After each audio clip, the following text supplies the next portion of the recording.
sudah kami persembahkan, melalui pujian syukur kami kepada-Mu Tuhan, kami menyadari bahwa Engkaulah segala-galanya bagi kami. Engkaulah segala-galanya di dalam kehidupan kami. Engkau yang tetap kami andalkan. Terima kasih Tuhan Yesus. Kami mau buka hati bagi Tuhan untuk kami mendengar firman Tuhan. Biarlah Tuhan berkata-kata kepada setiap pribadi, lepas pribadi. Kau memberikan hikmat dan jamahan Tuhan untuk kami kembali dikuatkan, disegarkan, dihiburkan di dalam nama Yesus. Urapi hamba-Mu Tuhan dengan urapan-Mu Tuhan. Dan urapi setiap kami dengan kuasa-Mu. Karena kami percaya firman Tuhan itu ya dan amin. Firman Tuhan itu berkuasa atas hidup kami. Bekerjalah ya Tuhan, kami siap diberkati. Di dalam nama Tuhan Yesus kami berdoa dan mengucap syukur. Yang siap diberkati kau katakan amin. Puji Tuhan, silakan duduk. Bapak Ibu Saudara, terima kasih buat pelayan Tuhan yang pada pagi hari ini membawa kepada setiap kita terima jamahan Tuhan. Puji Tuhan Bapak Ibu Saudara, saya pada bulan ini saya akan menyampaikan firman Tuhan saat kebangkitan Yesus. Paskah yang sudah kita peringati, tetapi hari-hari Paskah ini luar biasa. Ya, karena Tuhan menampakkan diri kepada wanita-wanita. Ya, ada di sini wanita-wanita. Ya, Tuhan sangat mengasihimu karena Tuhan datang menampakkan diri, menunjukkan kuasanya atas hidup para wanita. Ya, tapi juga Tuhan Yesus juga menampakkan diri kepada beberapa murid. Saya percaya di sini murid. Amin. Ya, kalau saya tanya gereja itu apa sih? Kalau mungkin saya tanya ya. Mungkin saya tanya das. Saudara tahu das?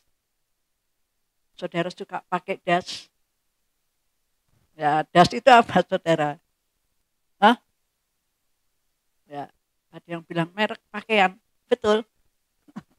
Saudara pakai ya merek pakaian das itu lumayan mahal. Tapi coba saya mau tanya ya. Gereja. Nah, gereja itu adalah saudara dan saya. Gereja ini juga bukan gedungnya, tetapi saudara dan saya. Ini gereja. Ya. Amin. Amin. Nah, ini gereja, setiap kita ini gereja Tuhan. Mari Bapak Ibu Saudara, pada pagi hari ini saya rindu apa yang disampaikan Tuhan ketika Tuhan Yesus dia menampakkan diri kepada muridnya, juga kepada beberapa wanita. Yuk, biarlah firman ini akan memberkati setiap kita. Para wanita, angkat tangan saudara, wanita-wanita. Ya. Puji Tuhan, terima kasih. Murid-murid Tuhan, ayo murid-murid Tuhan. Ya, semua ini murid Tuhan. Haleluya. Ya, puji Tuhan. Yuk kita akan baca di dalam Yohanes, Injil Yohanes pasal yang ke-20 ayat yang ke-15. Kita akan baca bersama-sama ya. Kita bangkit berdiri di dalam Yohanes pasal yang ke-20 ayat yang ke-15. Itu ketika perikopnya itu Yesus menampakkan diri kepada Maria Magdalena. Ya, yuk 1, 2, 3. Kata Yesus kepadanya, "Ibu, mengapa engkau menangis? Siapakah yang engkau cari?" Maria menyangka orang itu adalah penunggu taman. Lalu berkata kepadanya, "Tuhan, jikalau Tuhan yang mengambil dia, katakanlah kepadaku di mana Tuhan meletakkan dia, supaya aku dapat mengambilnya." Amin. Silakan duduk. Bapak Ibu, saya di sini ya dikata Yesus kepadanya, "Ibu, mengapa engkau menangis?" Ya, mengapa engkau menangis? Kalau saya bisa renungkan, wanita-wanita ini banyak meneteskan air mata. Betul? Ya. Bukan artinya apa ya? Gampang air mata keluar, enggak, Saudara. Tetapi wanita itu hanya bisa berdoa tersungkur, dia menangis di hadapan Tuhan. Seperti apa yang dialami oleh Maria ini, ya. Ketika Maria datang ke kubur Yesus, dekat kubur itu Maria itu sudah nangis, saudara. Kalau dibaca ayat 11, ya. Tetapi Maria berdiri dekat kubur itu dan menangis. Sambil menangis ia menjenguk ke dalam kubur itu. Ya, dan tampaklah olehnya 2 orang malaikat berpakaian putih. Dan itulah di situ Yesus berkata kepada atau bertanya kepada ibu, ya, kepada Maria, berkata atau bertanya, ya. Ayat yang ke-15, kata Yesus kepadanya, "Ibu, mengapa engkau menangis?" Terkadang ada sesuatu yang hilang atau kehilangan. Kalau Maria ini kehilangan, ya, Yesus anaknya yang ia lahirkan, ia mati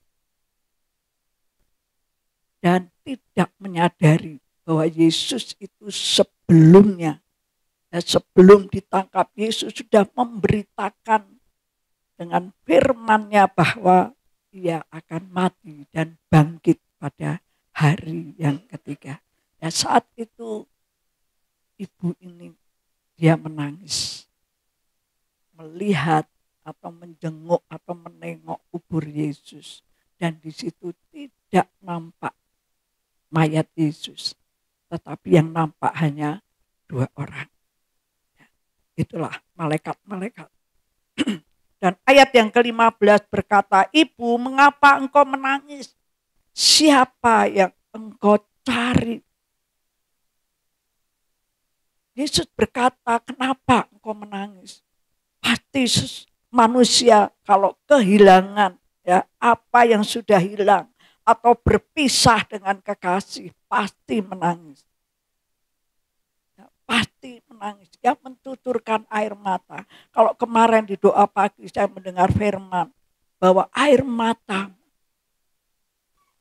kutaruh dalam kirbat Tuhan, ya. Di dalam kirbat Tuhan ditampung. Itu artinya Tuhan memperhatikan setiap tetesan air mata. Ya, kalau yang benar engkau menangis di hadapan Tuhan, ya, katakan sesuatu kepada Tuhan. Amin. Ya, Tuhan akan menampung air matamu dalam kirbatnya Tuhan. Dan di sini Tuhan katakan, apa yang kamu cari? Rupanya di dalam kehidupan, apa yang kamu cari? Kata Yesus. Bapak, Ibu, Saudara yang dikasihi Tuhan, setiap manusia harus punya prioritas. Amin. Ya, kalau prioritasnya kita Tuhan Yesus, saya cari Tuhan. Saya sudah jauh dari Tuhan. Saya mau kembali dan mencari Tuhan. Kalau prioritas di dalam hidupmu itu kerajaan Allah,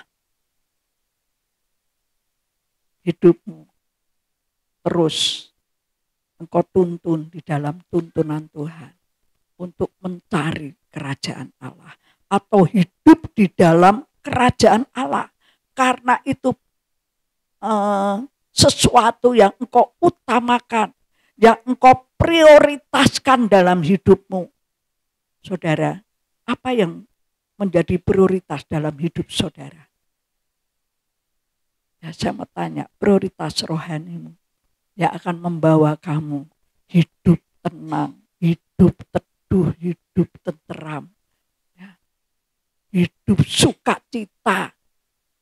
hidup seneng ya, hidup menikmati walaupun itu cuma sedikit. Walaupun itu di tengah-tengah kesulitan, kita tetap bisa bersukacita. Saya percaya orang yang memprioritaskan Tuhan dalam hidupmu, ya akan selalu tenang. Amin. Amin. Ya, yang pertama, ya ini pertanyaan Yesus atau perkataan Yesus kepada Maria. Ya, apa yang kau cari? Rupanya perenungan ini memberkati setiap kita. Kalau Yesus tanya, apa yang kamu cari? Ya, manusia hidup itu punya prioritas. Tujuanmu hidup itu cari apa? Kalau firman Tuhan di dalam Matius 6 ayat 33. Yuk coba ditayangkan ya. Matius 6 ayat 33. Di situ dikatakan, carilah kerajaan Allah dan kebenarannya. Maka semuanya itu akan ditambahkan kepadamu. Prioritasmu ya, cari kerajaan Allah dan kebenarannya dan firman-Nya. Apa sih arti kerajaan Allah?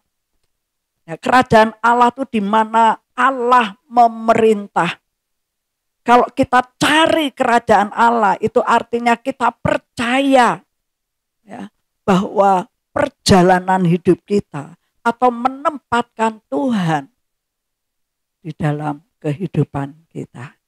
Mengakui pemerintahan Tuhan ada di dalam setiap aspek hidup kita. Kalau saudara dan saya ada di gereja, saya mau tanya, saudara sedang cari kerajaan Allah. Karena saudara sudah mengakui dan percaya bahwa Yesus ada di tengah-tengah saudara. Dan Yesus ada di dalam setiap kita. Tapi ketika kita keluar dari gereja, lalu kita beraktivitas di dalam kehidupan kita. Mungkin kita bekerja, ya, mungkin kita sekolah. Adakah kerajaan Allah dalam hidup?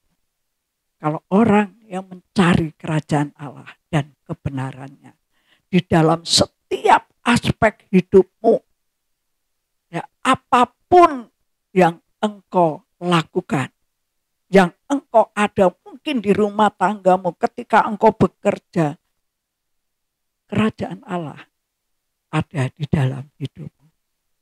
Saya percaya semua akan ditambahkan. Apa sih semuanya? Ya, bahkan apa yang belum engkau minta, Tuhan itu akan tambahkan. Tuhan itu bekerja dan Tuhan memperhatikan orang-orang yang mencari Tuhan akan mendapatkan. Apa yang didapat? Tuhan. Ya, ketika engkau mencari Tuhan, ketika engkau bersujud dan mencari Tuhan, menyembah Tuhan, Tuhan itu bekerja atas hidup. Saya percaya. Ya, karena firman Tuhan, cari dahulu kerajaan Allah dan kebenarannya, maka semuanya akan ditambahkan. Tidak usah mikir yang tambah-tambah. Pasti Tuhan menggenapi janjinya. Prioritas hidupmu, Tuhan mau tanya. Ya, Tuhan berkata, apa yang kau cari? Yang menjadi jawaban kita, yang pertama, prioritaskan Tuhan, cari Tuhan dulu. Amin. Ya, kalau kita mau piknik, cari Tuhan dulu. Kalau kita bangun, mau kerja, mau sekolah, mau kuliah, mau apapun yang engkau lakukan, aktivitas saudara, datang kepada Tuhan. Apa yang engkau cari? Nah, itu pertanyaan Tuhan Yesus kepada setiap kita pada pagi hari ini. Kita percaya akan kematiannya dan kebangkitannya. Dan dia hidup untuk selamanya. Dan dia hidup selama-lamanya. Amin. Ya, dia mati dan bangkit dan dia nanti naik surga. Ya, kita akan alami selama 40 hari ini, yuk kita merenungkan. Saya akan bawa firman Tuhan tentang penampakan Tuhan Yesus bagi umatnya. Yang pertama, prioritaskan Tuhan dulu dalam hidupmu. Karena pertanyaan kepada seorang wanita itu apa? Apa yang kamu cari? Ya. Ada lagu itu kata, ada yang bisa nyanyi. Carilah kerajaan Allah dan kebenarannya, maka semuanya akan ditambahkan kepadamu. Ada lagunya itu bagus. Nah, saya kalau tidak ada musik tidak bisa nyanyi. Yuk, sekarang ya, semua akan ditambahkan. Sikap untuk mempercayai firman Tuhan. Seperti engkau mempercayai Tuhan. Seperti engkau mempercayai Tuhan dan firman-Nya. Ada ayat yang mengatakan jangan engkau khawatir akan hal makan, minum, dan pakaian. Itu dicari oleh semua bangsa. Semua orang mencari makan, minum, pakaian. Tetapi engkau cari, jangan engkau khawatir karena itu pun dicari oleh semua bangsa di dunia ini. Tapi percayalah, Tuhan memelihara engkau. Ya, cari Tuhan dan kebenarannya. Puji Tuhan. Biarlah kita mau cari kerajaan Allah dan kebenarannya. Amin. Ya, cari kerajaan Allah itu artinya kita mempercayai dalam setiap aspek hidup kita ada Tuhan yang memimpin hidup kita dan kita mau dipimpin oleh Tuhan. Ya, karena kerajaan Allah di situ Tuhan memerintah. Jadi kita mau hidup taat, ya kita mau hidup rendah hati, kita mau dengar-dengaran akan suara Tuhan. Mau apapun toh saudara berdoa dulu. Tanya kepada Tuhan. Seperti Daud. Daud tuh mau berperang mesti tanya Tuhan. Ya walaupun sudah dipersiapkan tentaranya Tuhan. Bagaimana? Apakah saya akan maju berperang? Oh, itu luar biasa. Ya. Dan Tuhan menjawab. Orang yang bertanya kepada Tuhan sebelum melakukan, saudara tanya kepada Tuhan, Tuhan akan tunjukkan. Jadi saya percaya orang yang berdoa dengan sungguh-sungguh, Tuhan akan tunjukkan jalan-jalan yang engkau lalui. Yang akan engkau lalui. Ya terkadang itu enggak pas dengan maksud kita, keinginan kita. Tetapi kalau engkau mempercayai bahwa Tuhan yang memerintah dalam hidupmu, taat kepada suara Tuhan. Ya. Amin. Biarlah ini memberkati setiap kita. Yuk yang kedua, kita akan baca ya. Ketika Yesus menampakkan diri kepada murid-muridnya di dalam Lukas. Yuk, di dalam Lukas pasal yang ke-24. Lukas pasal 24 ayat yang ke-17. Lukas 24 ayat yang ke-17 di situ Yesus berkata kepada mereka, itu murid-muridnya, apakah yang kamu percakapkan sementara kamu berjalan? Jadi murid-murid Yesus itu sedang berjalan. Ya, dia sedang bercakap-cakap, tapi apa yang dia sedang percakapkan? Tidak ditulis di sini ya. Maka berhentilah mereka dengan muka muram. Saudara, saat ini Tuhan Yesus juga berkata kepada setiap kita, apa yang kau percakapkan? Rupanya kata-kata bisa membangun, kata-kata juga bisa meruntuhkan harapanmu. Ya, kata-kata bisa membangun harapanmu. Tapi kata-kata juga bisa meruntuhkan harapan. Kalau di dalam Amsal, ya, di dalam Amsal pasal yang ke-18, ayat yang ke-21 dikatakan hidup dan mati dikuasai lidah. Hidup dan mati manusia dikuasai oleh lidah. siapa yang suka menggemakannya akan memakan buahnya. Itu di dalam Amsal 18 ayat yang ke-21. Jadi kata-kata apa yang engkau percakapkan, Tuhan itu tahu setiap perkataan kita. Baru gelendeng aja ya, itu sedang ngomong-ngomong. Ya. Apa yang diomongkan. Nah, tapi Tuhan tahu, Tuhan juga bertanya kepada murid-muridnya, menampakkan diri kepada murid-muridnya, apa yang kau percakapkan. Mari Bapak Ibu, ya, kita mau paham akan setiap kata-kata. Kata-kata itu juga bisa membangun. Kalau saudara sedang mengalami banyak hal, kalau saudara sedang merenungkan, Tuhan bekerja dalam hidupmu. Ya, ada pujian yang berkata, bagi Tuhan tak ada yang mustahil. Ayo nyanyi. Yuk, Yoyo mana Yoyo? Yuk, tolong yuk. Nah, diiringi ya, kita nyanyi nih. Ini kata-kata. Yuk, bagi Tuhan tak ada yang mustahil. Ayo, yuk, gitar. Yuk kita bangkit berdiri ya, supaya tidak lelah. Yuk.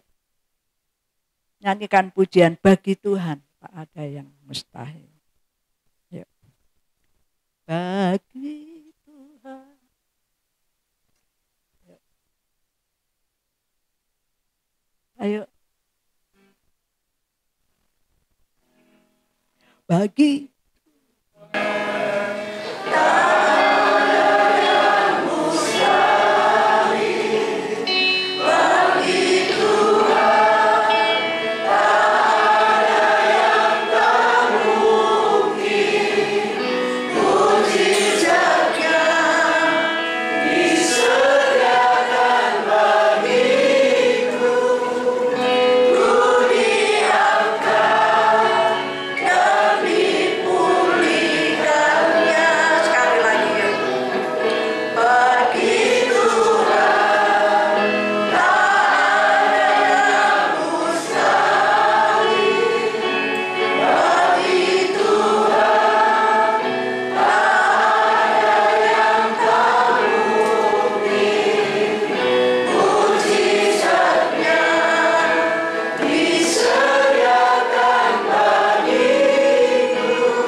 siapa yang sakit, tak ada yang mustahil. Siapa yang susah, tak ada yang mustahil. Tuhan akan hiburkan. Siapa yang sedang lemah, Tuhan akan kuatkan. Ini perkataan, tidak ada yang mustahil. Bagi Tuhan tidak ada yang mustahil. Tuhan akan lakukan. Apa yang engkau percakapkan, kalau engkau percakapkan seperti pujian ini, bagi Tuhan tak ada yang mustahil. Tuhan akan pulihkan, saudara akan diangkat oleh Tuhan. Ya, segala penyakitmu, segala khawatirmu, segala kelemahanmu akan diangkat Tuhan dan diganti sesuatu yang penuh dengan sukacita. Engkau akan melihat. Amin. Haleluya, terima kasih. Yuk. Ya, silakan duduk Bapak Ibu. Ayo sekarang yang ketiga. Yuk, di dalam Lukas 24 ayat yang ke-28. Yuk kita akan merenungkan yang ketiga ini. Haleluya.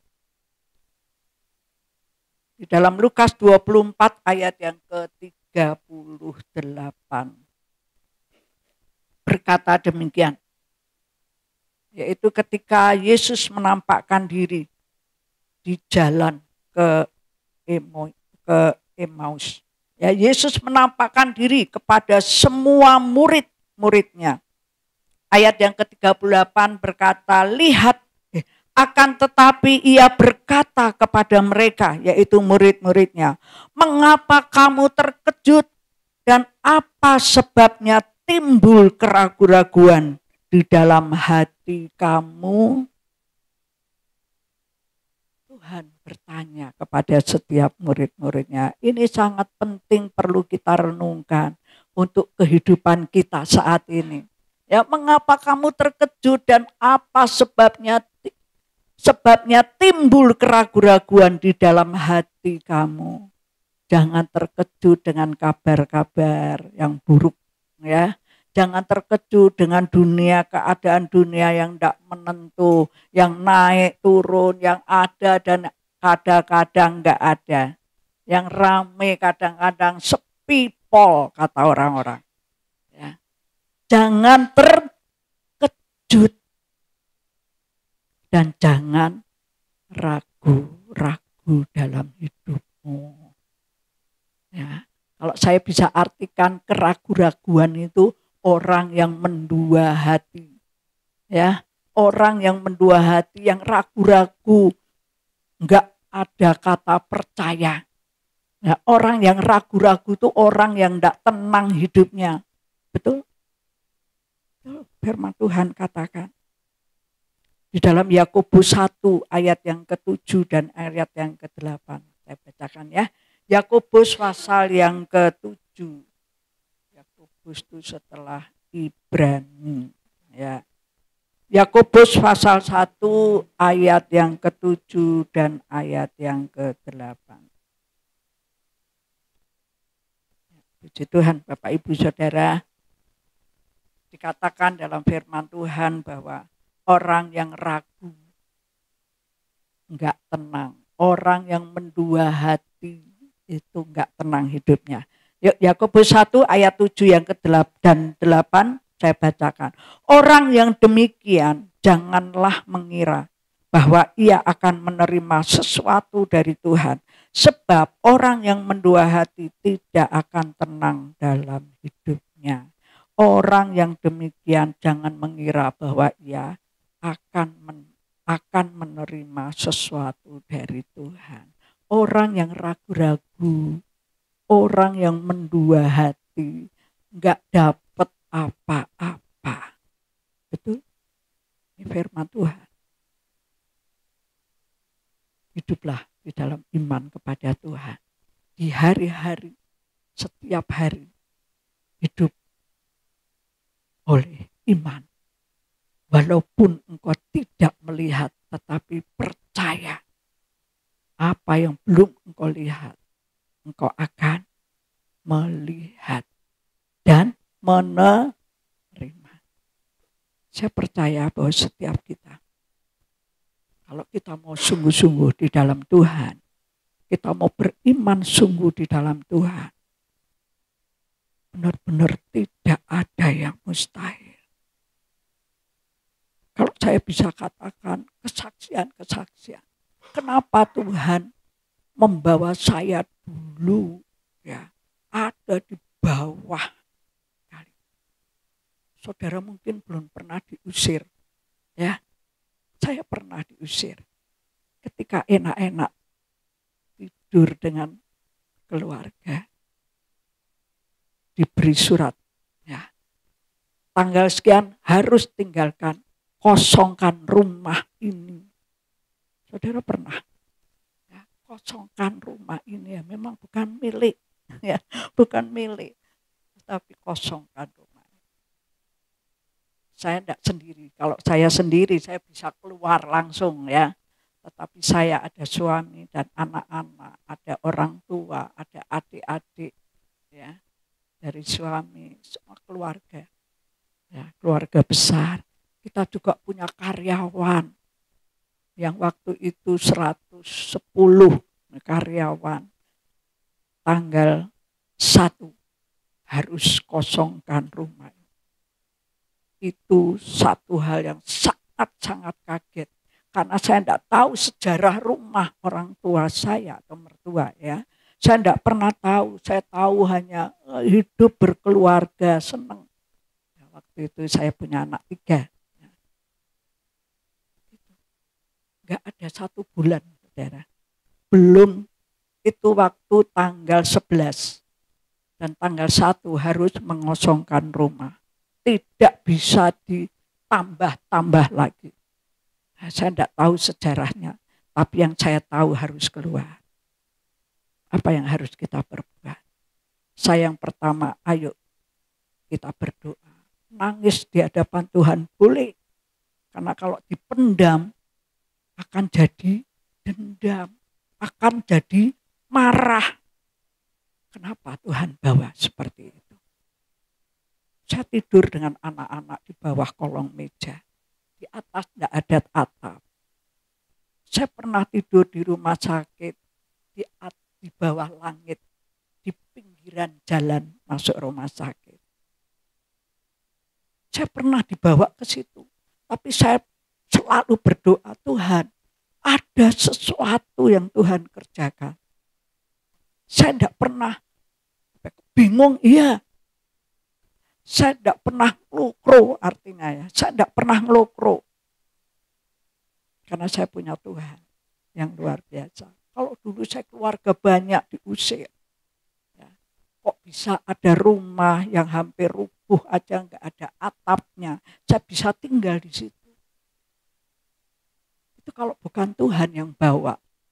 Terus ada orang yang bilang, udah kalau kamu pindah, itu tukang mesinmu, lenggananmu jual aja ke tempat kamu. Langsung dijual.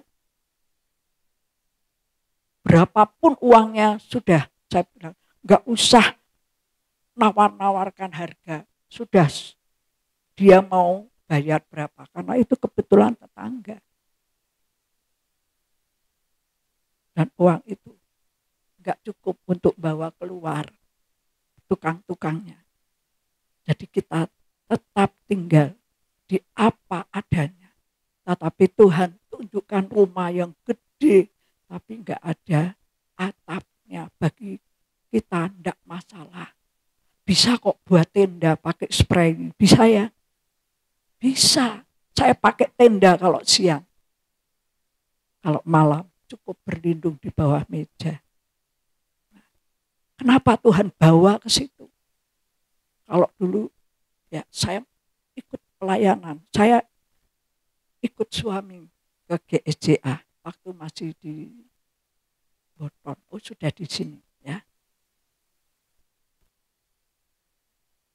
Tuhan punya tujuan, Tuhan punya maksud. Ketika Tuhan bawa engkau dan engkau tetap mencari aku dan engkau tidak ragu-ragu. Orang yang punya iman sungguh-sungguh diproses.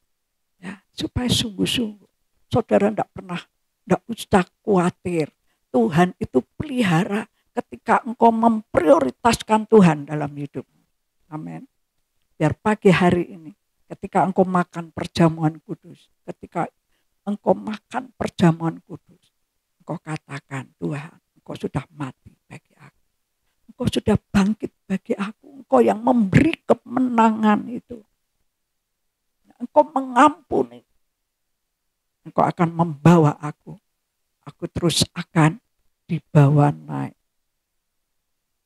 Nah, kita tidak mampu, sayap kita kadang-kadang lemah. Karena situasi, karena keadaan. Tetapi ada kuasa firman Tuhan yang akan membawa saudara untuk terus naik. Amin. Puji Tuhan. Haleluya. Tuhan Yesus memberkati.